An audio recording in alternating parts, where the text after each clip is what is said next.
Good morning students. बेटा आज हम स्टार्ट करेंगे चैप्टर 5 कंपनी अकाउंट्स। बेटा कंपनी अकाउंट्स वाले चैप्टर में हमारा जो हम पॉइंट्स देखेंगे वो पॉइंट्स है number 1 meaning and characteristics of a company, कि कंपनी का मतलब क्या होता है और कंपनी की विशेषताएं क्या होती है। फिर आएगा आपका काइंड्स ऑफ कंपनी, कंपनी के प्रकार। फिर क्लासिफिकेशन ऑफ कंपनी और shares and kinds of shares. उसके बाद difference between equity share and preference share, share capital, debentures वगैरह क्या होते हैं, कैपिटल कितने तरीके की होती है, शेयर्स इशू करने की क्या जर्नल एंट्रियाँ होती है, ये सब हम इस चैप्टर में पढ़ेंगे ही। तो हम सबसे पहला जो टॉपिक आज हम पढ़ेंगे वो है हमारा बेटा meaning and definition of a company. Meaning and definition of a company. तो देखिए कंपनी क्या है, ढंग से सुनिए। मैं पहले आपको मतलब बता दूं कि कंपनी एक आर्टिफिशियल पर्सन होती है जो एक लॉ से अस्तित्व में आती है और जिसकी अपने मेंबर्स से सेपरेट एंटिटी होती है, अलग से अस्तित्व होता है, और जिसकी अपनी एक कॉमन सील होती है जिसके थ्रू वो वर्क करती है। तो इसमें आप ध्यान रखिए बेटा, आपको कोई राइटर बेस्ड डेफिनेशन लर्न करने की ज़रूरत नहीं है। आपको बहुत ही एक सिंपली मीन लर्न करना है, और वो मीन हमारा क्या होगा, आप सिर्फ इतने लिखेंगे, ये लिखेंगे आप कि a company is an artificial person created by a law, ठीक है, और इसका अपने मेंबर से सेपरेट क्या होता है, ये आपको इसमें करना है, ठीक है। उसके बाद में नेक्स्ट अपना आता है काइंड्स ऑफ कंपनी। पहले कैरेक्टरिस्टिक्स ऑफ कंपनी। तो ध्यान रखिए, हमें केवल स्टार्टिंग के 5 या 6 कोई से पॉइंट आपको याद करने हैं। उनमें देखिए पहला पॉइंट क्या है कि कंपनी जो है वो कंपनी एक्ट 2013 के तहत अपने अस्तित्व में आती है। नंबर 2 है ये एक आर्टिफिशियल पर्सन होती है। नंबर 3 है कि इसका अपने पर्सन से, अपने जो मेंबर्स हैं उनसे अलग से क्या होता है, सेपरेट एंटिटी होती है। और ये अपने शेयर से क्या होती है, लिमिटेड होती है। जो मेंबर्स जो होते हैं उनकी लायबिलिटी इसमें क्या होती है, लिमिटेड होती है। देखिए पार्टनर्स में पार्टनर्स की लायबिलिटी अनलिमिटेड होती थी, लेकिन कंपनी में शेयर होल्डर्स की लायबिलिटी क्या होती है, लिमिटेड होती है। और इसकी अपनी एक कॉमन सील होती है। और कंपनी का जो मैनेजमेंट होता है वो इलेक्टेड बोर्ड ऑफ डायरेक्टर्स के थ्रू होता है। इस तरीके से आपको कंपनी की कैरेक्टरिस्टिक्स क्या करनी है, लर्न करनी है। तो जो भी आप कैरेक्टरिस्टिक्स करेंगे आप इनको पॉइंट टू पॉइंट कॉपी में क्या कर लेंगे, नोट डाउन। ध्यान रखना कोई भी 6 पॉइंट आप इसमें लिख लेंगे। उसके बाद नेक्स्ट है अपना काइंड्स ऑफ कंपनी, कंपनी के प्रकार। बेटा ध्यान रखना, कंपनी होती है 3 प्रकार की। पहली है 1 पर्सन कंपनी, दूसरी है प्राइवेट कंपनी, और तीसरी है पब्लिक कंपनी। तो देखिए 1 पर्सन कंपनी, 1 पर्सन कंपनी कौन सी होती है, ढंग से सुनिएगा क्लियरली, आप इसी को नोट डाउन करेंगे कि 1 person company means a company which has only 1 person as a member, कि एक ऐसी कंपनी जिसमें केवल एक ही व्यक्ति कंपनी का क्या हो, मेंबर होता है। तो ये 1 पर्सन कंपनी होती है। और ध्यान रखना 1 पर्सन जो कंपनी होती है वो प्राइवेट कंपनी के तहत क्या होती है, रजिस्टर्ड होती है। ये आपको इसमें क्या करना है बच्चों, ध्यान देना है।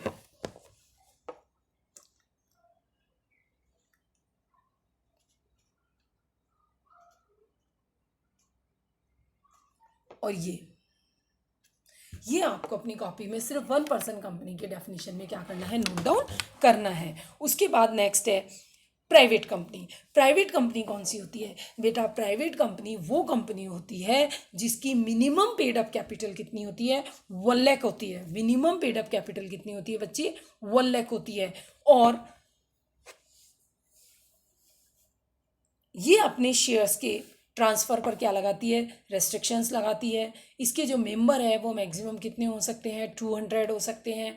और ये अपने शेयर्स को पब्लिक में इशू नहीं कर सकती। तो एक बार फिर से सुनिए, प्राइवेट कंपनी कौन सी कंपनी होती है, प्राइवेट कंपनी वो कंपनी होती है जिसकी मिनिमम पेड अप कैपिटल कितनी है बेटा, 1 लाख, और जो अपने शेयर्स के ट्रांसफ़र पर रेस्ट्रिक्शन लगाती है, जिसके मिनिमम मैक्सिमम मेंबर कितने हो सकते हैं, 200 हो सकते हैं। ये कंपनी अपने शेयर्स को मार्केट में सब्सक्रिप्शन के लिए इशू नहीं कर सकती है। और इस कंपनी में मिनिमम कितने मेंबर्स हो सकते हैं, 2, यानी मिनिमम 2 और मैक्सिमम 200, ये हो गई आपकी प्राइवेट कंपनी। उसके बाद नेक्स्ट आता है पब्लिक कंपनी। बेटा पब्लिक कंपनी कौन सी होती है? मैं सिंपल सी बात बोल दूं कि पब्लिक कंपनी वो कंपनी होती है जो प्राइवेट कंपनी नहीं होती है, या ये कह दूं कि जिसकी मिनिमम पेड अप कैपिटल कितनी हो, 5 लाख हो, जो मिनिमम 7 मेंबर्स के साथ रजिस्टर्ड हो, और मैक्सिमम के लिए इसकी कोई लिमिट नहीं होती है। उसके बाद आपका आता है कि ये कंपनी अपने शेयर्स को मार्केट में सब्सक्रिप्शन के लिए क्या कर सकती है? इशू कर सकती है। ये हमारा होगा पब्लिक कंपनी। ठीक है, इसको आप अपनी कॉपी में नोट डाउन करेंगे कि पब्लिक कंपनी क्या होती है। उसके बाद नेक्स्ट आता है क्लासिफिकेशन ऑफ कंपनीज, कंपनी के का वर्गीकरण। तो कंपनी के वर्गीकरण में आपको पहला है कंपनी लिमिटेड बाय शेयर्स। तो देखिए बेटा, इसको आपको विशेष याद करने की ज़रूरत नहीं है, क्योंकि जनरली कंपनी के जो शेयर होल्डर्स होते हैं उनकी लायबिलिटी क्या होती है? लिमिटेड ही होती है। लेकिन फिर भी फर्स्ट पॉइंट आता है kinds of company on the basis of liability, liability के बेस पे। तो नंबर 1 आती है कंपनी लिमिटेड बाय शेयर और कंपनी लिमिटेड बाय गारंटी। तो कंपनी लिमिटेड बाय शेयर्स क्या होते हैं कि जब कंपनी के जो मेंबर्स होते हैं उनकी लायबिलिटी जो होती है वो उनके खरीदे गए शेयर्स तक की क्या होती है? लिमिटेड होती है। वो क्या कहलाती है? Limited by shares, limited by shares. ये ले रखा देखो, ठीक। उसके बाद नेक्स्ट है आपके लिमिटेड बाय गारंटी, कि it is a company having an liability of members limited by the memorandum to such amount as the members may respectively undertake to contribute to the assets of the company in the events of being wind up। कि जब company के share holders company के bind up के time कोई certain amount अपनी personal asset से देने के लिए क्या करता है? गारंटी देता है। तो वो कंपनी कौन सी होती है बेटा? Company limited by guarantee. उसके बाद आता है शेयर कैपिटल ऑफ कंपनी। बेटा इस कंपनी के शेयर कैपिटल में सबसे पहले आता है कि कंपनी की जो कैपिटल होती है बेटा वो छोटे छोटे काय में बटी होती है, टुकड़ों में बटी होती है, और यही टुकड़ा क्या कहलाता है? शेयर कहलाता है। तो सबसे ज़्यादा इंपॉर्टेंट बात ध्यान रखिए, आप सिर्फ इतना सा लिखेंगे कि कंपनी अपनी जो शेयर कैपिटल है वो कैपिटल जो है वो शेयर्स इशू करके इकट्ठा करती है, और जो कंपनी की कैपिटल होती है वो छोटे छोटे टुकड़ों में क्या होती है? बटी होती है। और यही जो टुकड़ा होता है वो क्या कहलाता है बेटा? आपका शेयर कहलाता है। तो आपसे पूछा जाता है कि व्हाट इज शेयर, कि कंपनी की जो कैपिटल होती है वो छोटे छोटे टुकड़ों में बटी होती है, छोटे छोटे पार्ट्स में बटी होती है, और each part called as a क्या? शेयर्स। कि उसका हर टुकड़ा क्या कहलाता है? शेयर कहलाता है। उसके बाद आता है काइंड्स ऑफ शेयर, शेयर के प्रकार। शेयर कितने तरीके के होते हैं? तो देखिए बेटा, शेयर होते हैं, सबसे पहले है प्रेफरेंस शेयर। प्रेफरेंस शेयर कौन से शेयर होते हैं? बहुत ज़्यादा इंपॉर्टेंट बात है बेटा, प्रेफरेंस शेयर कौन से शेयर होते हैं? तो कह रहे हैं preference share are the shares which carry the following two rights. कि प्रेफरेंस शेयर वो शेयर्स होते हैं जिन्हें ये दो अधिकार पहले मिलते हैं, दो राइट पहले मिलते हैं। नंबर 1 डिविडेंड मिलने का पहला राइट होता है, और नंबर 2 जब भी कंपनी वाइंड अप होती है तो कैपिटल रिटर्न का राइट भी इन्हें सबसे पहले होता है। ऐसे शेयर्स कौन से शेयर्स होते हैं? Preference share. एक बार फिर से सुन लीजिए, प्रेफरेंस शेयर कौन से शेयर होते हैं? ये वो शेयर्स होते हैं जिन्हें ये दो राइट सबसे पहले मिलते हैं। नंबर 1 डिविडेंड लेने का राइट, और नंबर 2 बाइंड अप के टाइम शेयर कैपिटल वापस लेने का राइट। वो शेयर्स कौन से शेयर्स होते हैं? Preference share. तो ध्यान रखनी है, प्रेफरेंस शेयर की डेफिनेशन आपको अच्छे से पता होनी चाहिए। ये दोनों राइट आप अपनी कॉपी में नोट डाउन करेंगे। उसके बाद नेक्स्ट आता है classification of preference share. Preference share के प्रकार। तो देखिए, number 1 non cumulative preference share. बेटा ढंग से सुनिएगा, नॉन क्यूमुलेटिव प्रेफरेंस शेयर क्या होते हैं? अगर कभी कंपनी अपने शेयर होल्डर्स को डिविडेंड नहीं देती है तो वो डिविडेंड का एरियर उन्हें फ्यूचर में मिलने का राइट होता है। तो ऐसे शेयर्स कौन से होते हैं? नहीं, फ्यूचर में मिलने का राइट नहीं होता है, सॉरी। तो वो कौन से शेयर्स होते हैं? Non cumulative preference share. Number 2 आता है डेफिनेशन में, आप ये लिख लीजिएगा, जो जो मैं पॉइंट्स अंडरलाइन कर रही हूँ आप वहाँ तक इनकी डिटेल भी लिखेंगे। उसके बाद आता है cumulative preference share. Cumulative preference share कौन से होते हैं बेटा? Cumulative preference share are those shares holders who have a right to receive their arrear of dividend before payment of dividend to equity share holders, कि equity share holders को dividend देने से पहले उन्हें अपने एरियर को लेने का क्या होता है, राइट होता है। तो वो कौन से शेयर्स होते हैं, क्यूमुलेटिव प्रेफरेंस शेयर। और जब अपने एरियर को लेने का राइट नहीं होता है तो वो कौन से होते हैं, नॉन क्यूमुलेटिव प्रेफरेंस शेयर। उसके बाद नेक्स्ट आता है पार्टिसिपेटिंग प्रेफरेंस शेयर। बेटा पार्टिसिपेटिंग प्रेफरेंस शेयर कौन से होते हैं, पार्टिसिपेटिंग प्रेफरेंस शेयर वो प्रेफरेंस शेयर होते हैं जिनको इक्विटी शेयर होल्डर्स को डिविडेंड देने के बाद बचे हुए प्रॉफिट में से शेयर लेने का क्या होता है, राइट होता है। वो कौन से प्रेफरेंस शेयर होते हैं, पार्टिसिपेटिंग प्रेफरेंस शेयर। और नेक्स्ट है non participating preference share. Non participating preference share कौन से शेयर्स होते हैं कि बेटा जिनको इक्विटी शेयर होल्डर्स को डिविडेंड देने के बाद बचे हुए प्रॉफिट में हिस्सा लेने का राइट नहीं होता है, वो कौन से होते हैं, non participating preference share. Next है कन्वर्टेबल प्रेफरेंस शेयर। मैं फिर कह रही हूँ, इनकी दो लाइन की डिटेल आप अपनी कॉपी में नोट डाउन करेंगे। कन्वर्टेबल प्रेफरेंस शेयर बहुत सिंपल सी बात है कि जब प्रेफरेंस शेयर्स को इक्विटी शेयर में कन्वर्ट किया जा सके तो वो क्या कहलाते हैं, कन्वर्टेबल प्रेफरेंस शेयर। और non convertible preference share, non convertible preference share वो प्रेफरेंस शेयर होते हैं जिन्हें हम इक्विटी शेयर में कन्वर्ट नहीं कर सकते। उसके बाद नेक्स्ट रिडीमेबल प्रेफरेंस शेयर। बेटा रिडीमेबल प्रेफरेंस शेयर कौन से प्रेफरेंस शेयर होते हैं, ये वो प्रेफरेंस शेयर होते हैं जिन्हें कंपनी एक सर्टेन टाइम के बाद रिडीम्ड कर देती है, मतलब उनको उनके पैसे क्या कर देती है, वापस कर देती है। तो वो क्या कहलाते हैं, हमारे रिडीमेबल प्रेफरेंस शेयर। और इररिडीमेबल प्रेफरेंस शेयर कौन से होते हैं, इररिडीमेबल प्रेफरेंस शेयर वो प्रेफरेंस शेयर होते हैं जिन्हें कंपनी के बाइंड अप के टाइम ही रिडीम्ड करती है, यानी उन प्रेफरेंस शेयर होल्डर्स का पैसा कंपनी के बाइंड अप पर ही लौटाया जाता है, उससे पहले नहीं लौटाया जाता। तो एक बार फिर से सुन लीजिए, प्रेफरेंस शेयर कितने तरीके के होते हैं बेटा, प्रेफरेंस शेयर 8 तरीके के होते हैं। Number 1 non cumulative preference share, वो प्रेफरेंस शेयर जिन्हें अपने एरियर्स को लेने का राइट नहीं होता है। Cumulative preference share, cumulative preference share वो प्रेफरेंस शेयर होते हैं जिन्हें इक्विटी शेयर होल्डर्स को डिविडेंड देने से पहले अपने एरियर्स लेने का क्या होता है, राइट होता है।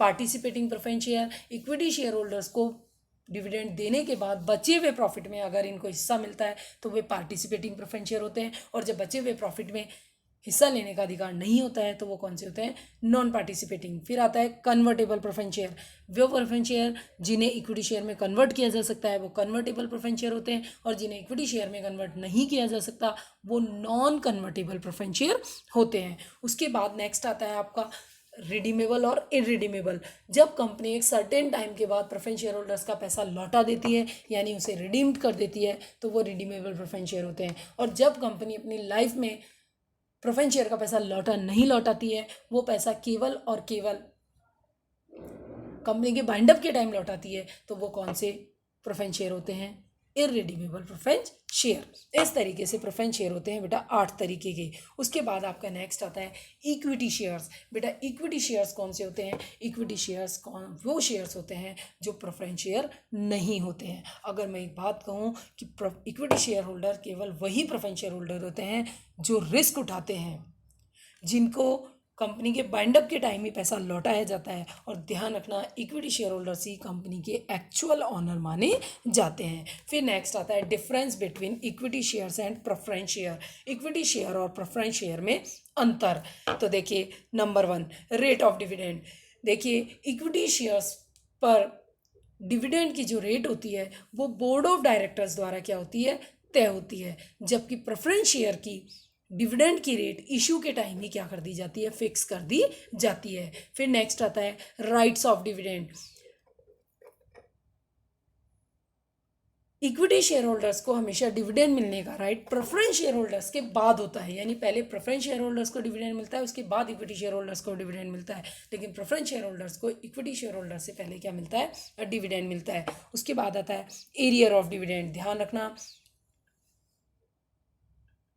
अगर क्यूमुलेटिव प्रेफरेंस शेयर है तो अगर कोई भी ड्यूज पड़ा है तो प्रेफरेंस शेयर होल्डर्स को वो पैसा मिलेगा। लेकिन अगर इक्विटी शेयर होल्डर्स पर डिविडेंड डिक्लेयर नहीं किया गया है तो उन्हें कोई ऐसा डिविडेंड आने वाले सालों में पे नहीं होता है। उसके बाद आता है रिडेम्पशन। इक्विटी शेयर होल्डर्स के जो शेयर्स होते हैं उनका रिडेम्पशन कंपनी नहीं करती अपनी लाइफ में, वो बाइंड अप के टाइम ही करती है। बस कंपनी चाहे तो अपने शेयर्स को मार्केट से क्या कर सकती है, बाई बैक कर सकती है।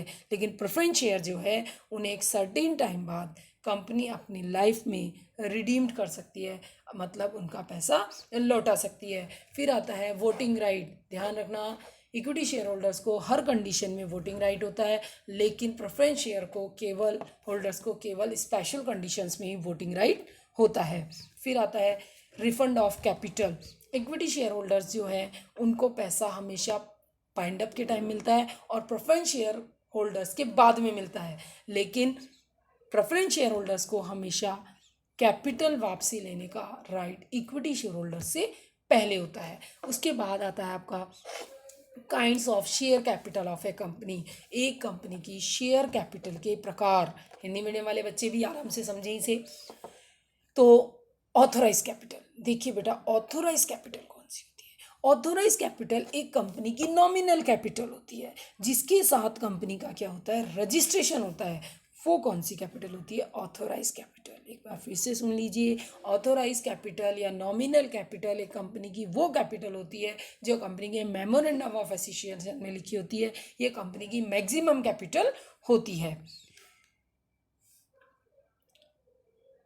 तो आप जब इसके लिए लिखें तो आप सिर्फ इतने से लिखेंगे, ये लाइन आप इसके अंतर्गत नोट्स कॉपी में नोट डाउन करेंगे, ठीक।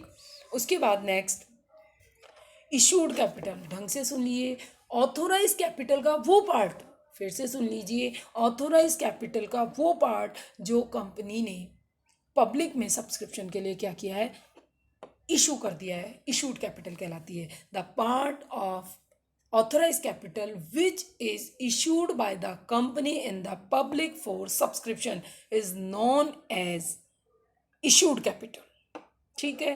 तो issued capital means such capital as the company issue from the time to time for subscription। बस इतना सा आपको इसमें लिखना है issued capital में। issued capital के बाद आता है आपकी subscribed capital।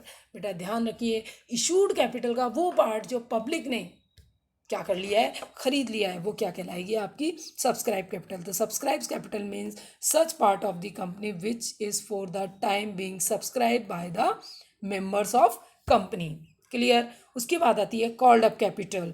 Called up capital means such part of the capital which will called by the called for payment. उसके बाद आता है पेड अप कैपिटल। कि पेड अप कैपिटल कौन सी कैपिटल होती है, कि कॉल्ड अप कैपिटल का वो पार्ट जो पब्लिक ने कंपनी को क्या कर दिया है, पे कर दिया है, वो कौन सी कैपिटल होती है बेटा, पेड अप कैपिटल। इस तरीके से आपकी 5 तरीके की कैपिटल इसमें बताई है। लेकिन ध्यान रखिएगा बेटा, एक और कैपिटल होती है रिजर्व कैपिटल, जो आपके इसमें दिया हुआ नहीं है। रिजर्व कैपिटल कौन सी कैपिटल होती है, रिजर्व कैपिटल वो कैपिटल होती है, एक बार फिर से सुन लीजिएगा, रिजर्व कैपिटल वो कैपिटल होती है जिसे कंपनी अपने शेयर होल्डर से केवल बाइंड अप के समय ही मांगती है, इससे पहले उसका पैसा शेयर होल्डर से नहीं मांगा जाता है। वो कौन सी कैपिटल होती है, रिजर्व कैपिटल। इस तरीके से बेटा आज हमने क्या क्या पढ़ा, एक बार फिर से सुन लीजिए। हमने पढ़ा कंपनी क्या होती है, कंपनी की कैरेक्टरिस्टिक्स क्या होती है, कंपनी कितने तरीके की होती है, 1%, प्राइवेट और पब्लिक कंपनी। उसके बाद हमने पढ़ा शेयर्स क्या होते हैं, प्रेफरेंस शेयर क्या होते हैं, इक्विटी शेयर्स क्या होते हैं, प्रेफरेंस शेयर कितने तरीके के होते हैं, प्रेफरेंस शेयर और इक्विटी शेयर में डिफरेंस क्या होता है। और उसके बाद हमारा जो नेक्स्ट पॉइंट हमने पढ़ा था वो था कंपनी की शेयर कैपिटल कितने तरीके की होती है। तो शेयर कैपिटल एक बार फिर से सुन लीजिए, बहुत इंपॉर्टेंट बात है कि शेयर कैपिटल कितने तरीके की होती है। कंपनी की शेयर कैपिटल जो होती है वो 5 तरीके की होती है। Number 1 authorise capital, it is a maximum capital of a company. कि ऑथराइज कैपिटल एक कंपनी की मैक्सिमम कैपिटल होती है और इसी के साथ एक कंपनी का क्या होता है बेटा, रजिस्ट्रेशन होता है। उसके बाद आता है इशूड कैपिटल, ऑथराइज कैपिटल का वो पार्ट जो कंपनी ने पब्लिक में सब्सक्रिप्शन के लिए क्या किया है, इशू किया है, वो क्या होती है आपकी इशूड कैपिटल। उसके बाद आती है सब्सक्राइब्स कैपिटल, कि इशूड कैपिटल का वो पार्ट जो पब्लिक ने क्या कर लिया है, सब्सक्रिप्शन के लिए खरीद लिया है। Called up capital, subscribes capital का वो पार्ट जो कंपनी ने क्या कर लिया है, पेमेंट के लिए मांग लिया है। और पेड अप कैपिटल वो कैपिटल होती है बेटा जो कंपनी के मेंबर्स ने क्या कर दी हो, कंपनी को पे कर दी हो। और रिजर्व कैपिटल कि कंपनी के कैपिटल का वो पार्ट जो कंपनी केवल बाइंड अप के टाइम पर ही शेयर होल्डर्स से क्या करती है, मांगेगी, वो कौन सी कैपिटल होती है, रिजर्व कैपिटल, जो कि आपकी बुक में गिवन नहीं है। आप अपनी कॉपी में बहुत अच्छे से इसे क्या कर लीजिएगा, नोट डाउन कर लीजिएगा। फिर भी कोई दिक्कत हो तो आप इसको मुझे पूछ सकते हो।